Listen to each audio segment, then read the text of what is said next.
I am Slick Nick, your personal certified Enneagram coach. I love talking about this stuff, and this is the best source if you're wanting to understand it more and make it really simple, as the title says, the Enneagram made easy. I'll put a link right there for Amazon where you can check out this book, buy it. It's not expensive. So here's what I want to explore in this video, and I mentioned this recently, but on Netflix, there's a series called The Mind Explained. The Mind Explained. And there's an episode on anxiety. It's like 21 minutes. Totally worth watching if you're one out of 3 Americans who has any sort of anxiety issues. About 30% of adult Americans do. Mine's extremely mild, but it's always been there, and I've always managed it.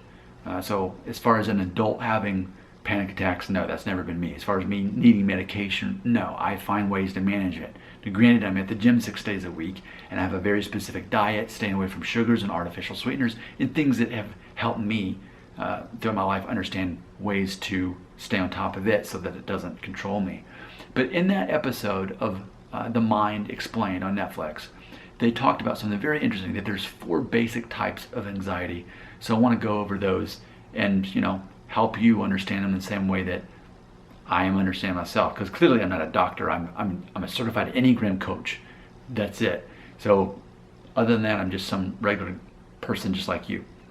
So here's the 4 types. Catastrophic. So that is the being consumed with the thought that something bad will happen. Specifically separation anxiety, being separated from loved ones. Another one is evaluation, which is social anxiety, feeling like you're watched or being judged. The third one, losing control, panic, generalized panic disorder, in other words. And in this case, you would avoid public places that trigger that anxiety. And then the last one is uncertainty. That's generalized anxiety.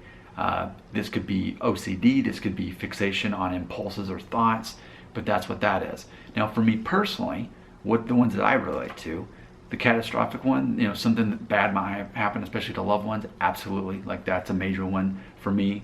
And then definitely, losing control, that's a huge one. I mean, I made a video not that long ago.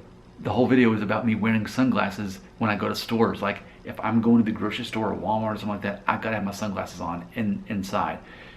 I love being around people. People are like one of my favorite things about life. But crowds, that's different. If I'm having a one-on-one conversation or, even at a party or a group of people, I love to talk to people. But like at Disney World, for example, that was really tough for me. Surrounded by all these people who I'm not talking to. It's crowd versus talking to people, 2 different things.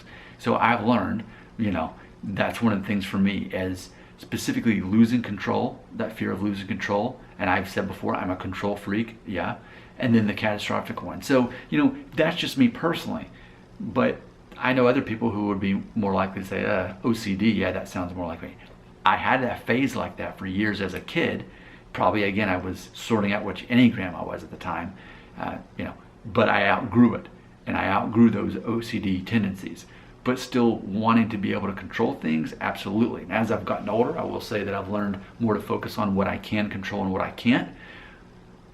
But, that whole catastrophic thing, there are so many things outside of my own life that I have no control over and never can. And so, even life beyond this, it's not just fearing death, but even what comes after that, no one really knows for sure. There's thoughts like that I think maybe people who have that catastrophic category would relate to.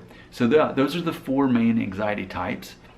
And I think it's helpful if you have an anxiety of any type to understand, here's the ones that I'm relating to, and I want to be mindful of that so that I can do my best to work with that and manage that. Because I'd say step 1 is being aware of it. Imagine this.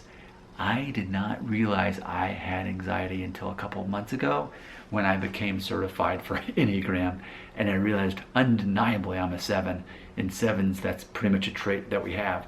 We're trying to outrun that anxiety. We're talking fast. We're always keeping ourselves busy, and that's ultimately what that is. You can literally see the people who have that. That's what's going on. I just learned that about myself at age 40, and it helps me to know it. So I want to hear from you. Comment section right there.